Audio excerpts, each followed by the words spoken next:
Hey family, so today we are going to talk about tackling unfinished projects. There are different forms of clutter, and one of the forms of clutter are just projects that you've been meaning to do. You've been walking past and you're like, yeah, I got to get that done.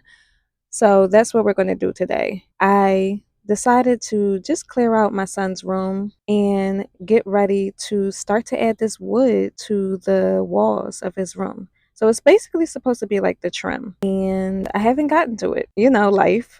It's been sitting underneath his bed for almost, I want to say, like 9 months, and I just haven't gotten to it. So if you have a project that you want to do, it could be painting something, it could be um, fixing the faucet, it could be fixing whatever needs to be done. Now is the time to get it done. One of the things that helped me to actually conquer this is his birthday was coming up. And one of my motivating factors is that I'm an obliger, which means that in order for me to feel motivated to do something, I either have to tell somebody that I'm going to do it, or someone has to expect someone to do it, or I'm expecting like guests to come over. And so that's what I had to do. He was going to have a sleepover. His birthday was happening. So I'm like, all right, I got to get this tackled so that the kids can just basically run around in his room and have fun and chill without having to worry about wood pieces underneath his bed. So I tackled it, got it done. So if you are a person and you're like, oh, I need to get this done, I need to get this done, and you keep walking past it, think about what motivates you. Is it someone coming over? Is it you finding a why to why I need to do this, finding something important?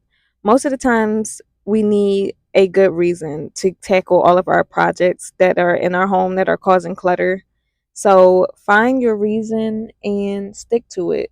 Another thing that helped me was just setting alarms, um, constant alarms on my phone reminding me, oh, you need to get this done. Oh, you need to get this done. And so that's what I did. I put about like 5 alarms that weekend just to remind me, you need to get this project done because the kids are coming over. Another thing that I wanted to talk about in terms of clutter is just how you want to feel in the room. And that's what I had to think about. There are a lot of projects that needed to get done in this house that still need to get done in this house, but I want to encourage you to think about the person over the project. I said this in a couple of other videos, but when we tackle projects, we have to think about the person instead of the project, meaning we are tackling things that are affecting you, affecting the people in your house, more than just the stuff that's behind like closed doors, like closed drawers and stuff like that. We tackle the things that are immediately affecting our daily living, immediately affecting how we are walking, how we are carrying out our daily tasks. This project was really, I don't want to say simple and easy, but for the amount of time that it took me to get it done, I probably could have tackled this project earlier. I just was procrastinating. Like a lot of us, we procrastinate the tasks that we need to get done. But once we do it, it takes like 5 minutes and we're like, why did it take me so long just to put this up? Like, why did it take me so long to tackle this project? So look around your house, think about the things that you want to get done, and figure out a way that you can get it tackled in just a weekend. One thing that kept popping up as I was doing this is the scripture where it says, don't neglect the gathering of the saints. And I honestly believe that when this was written, it was written mainly about our homes. Like they had churches, but most of the churches were like in private areas, in private homes. The church was the people.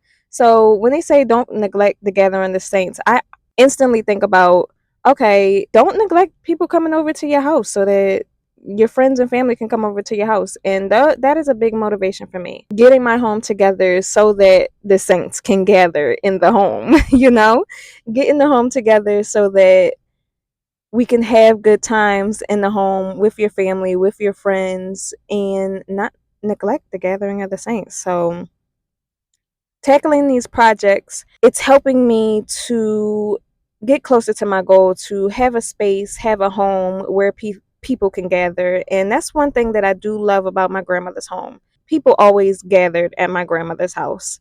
And I need to start getting comfortable with calling it my house, but the spirit in this house makes people come. I go through my house sometimes and people just be like at the gate in my backyard just chilling.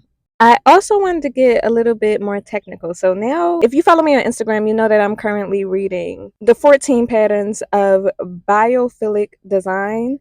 And I want to incorporate biophilic design, which means you're just adding nature into the design elements in your home.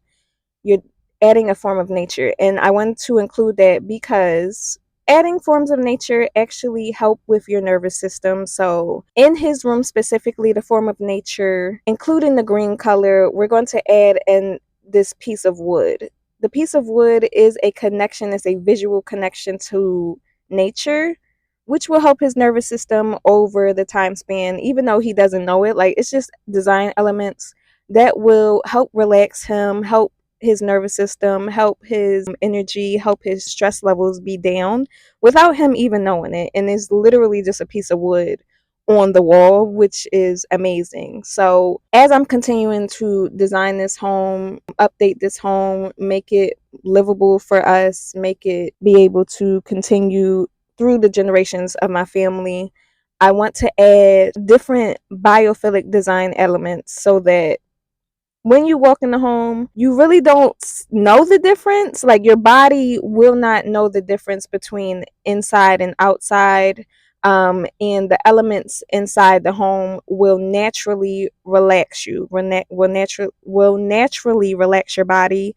Will naturally calm your nervous system, and it'll just be an enjoyable place. Like, one thing that I do love about my home, especially when I do like the aromatherapy stuff, is that people be like, "Oh, it feels so good, like it smells good and stuff." And that's what I want. Like, I want my guests to come into the home and be like, "This is a nice place. This is a place that I want to stay." So, we're continuing to go down the path of biophilic design for the sake of our nervous system, for the sake of enjoying our time as we're here. To go into the technical side, if you are doing something like this, of course, you need a stud finder, that which means basically you have to find the wood pieces behind the wall. So that's what I did in here. And I also just fixed the broken floor, just fixed small things that I've been meaning to get to and tackle them now so that when the kids come in for his birthday, they can just enjoy themselves and we don't have to think about unfinished projects.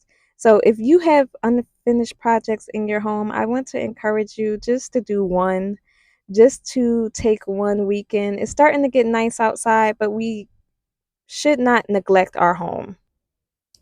Overall, this was a very simple project. Now we still have to do the wood filler and the stain, but the boards are no longer under the bed, and that's what matters. Just do the simple project, get it started, and we can focus on perfection later. I love you guys, and I hope this really helped. Peace.